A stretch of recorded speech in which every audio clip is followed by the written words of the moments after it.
အားလုံးပဲမင်္ဂလာပါဒီကနေ့ကျွန်တော်တို့ types of sentences လို့ခေါ်တဲ့စာကြောင်းအမျိုးအစားလေးတွေကိုလေ့လာကြည့်ကြရအောင်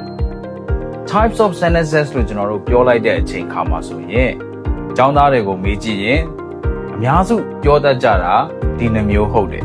တီးတန့်စီမဟုတ်ဘဲနဲ့ကျွန်တော်ရောရောရပြောတယ်types of sentences ကဘာတွေလဲစာကြောင်းအမျိုးအစားပြောပြပါပြောရင်ကျောင်းသားတချို့တွေက simple compound complex လို့ပြောတယ် compound complex တွေပြောကြတယ်တချို့တွေကြတော့ဒီဘက်မှာရှိတဲ့ declarative တို့ imperative တို့ပြောကြတယ်ဆိုတော့တချို့ကျောင်းသားတွေကြတော့ဘယ်ဟာကအမှန်မှန်းမသိဘူးဒါ imperative လို့ပြောမှ type of sentences ကိုပြောတာလားအဲ့ဒါကိုမသိချဘူးဖြစ်နေတချို့တွေကြတော့ဒီဟာကိုဘယ်ကနေမူတည်ပြီးမှပြောတာလဲ type of sentences ကိုဘယ်ကိုကြည့်ပြီးပြောကြတာလဲ simple ဆိုတာဘယ်လိုကြည့်ပြီးပြောတာလဲဘယ်လိုသိတာလဲ declarative လို့ပြောရင်လည်းဘယ်လိုသိတာလဲလို့မေးတဲ့အခါဂဂနနမသိကြဘူးဒါကြောင့်မို့ဒီကနေ့ lesson လေးကို type of sentences လို့ပြောတဲ့အခါမှာ types လို့ပြောတဲ့အခါမှာအမျိုးအစားပြောတဲ့အခါမှာကျွန်တော်တို့က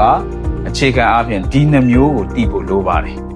ကျွန်တော်တို့ပြောလိုက်တဲ့ဟာ declarative လို့ထွက်လာတဲ့အခါတွေရှိတယ် complex လို့ထွက်လာတဲ့ simple compound တွေရှိတယ်ဘယ်လိုပဲနေသူတို့တွေဟာသူ့ရဲ့စီးပေါင်ထဲကနေပြောတာဖြစ်တယ်ဒီဘက်အချမ်းမှာရှိတဲ့အရာကတော့ function လို့ခေါ်တယ် function ကိုကြည့်ပြီးပြောတဲ့အခါမှာတော့ဒီ၄မျိုးကိုကျွန်တော်တို့ပြောကြပြီးမှစာကြောင်းတစ်ကြောင်းရဲ့ structure ကိုကြည့်ပြီးပြောမယ်ဆိုရင်တော့ဒီ၄မျိုးကိုကျွန်တော်တို့ပြန်ပြောပါတယ်ဒါဆိုရင် function ဆိုတာဘယ်လိုမျိုးကိုပြောတာလဲ function ဆိုတာကကျွန်တော်တို့သိတဲ့ဒီ ending ပေါ့ punctuation အဆုံးမှာဘယ်လိုဆုံးထားတယ်လဲဆိုတာနဲ့ပတ်သက်ပြီးပြောတာဖြစ်တယ်ဒီ structure ကိုကြတော့ကျွန်တော်တို့စာကြောင်းတည်ဆောက်ပုံဖြစ်တဲ့ subject verb object တွေအဲ့ပေါ်မှာအခြေခံပြီးမှတွက်ယူပြီးပြောတာဖြစ်တယ်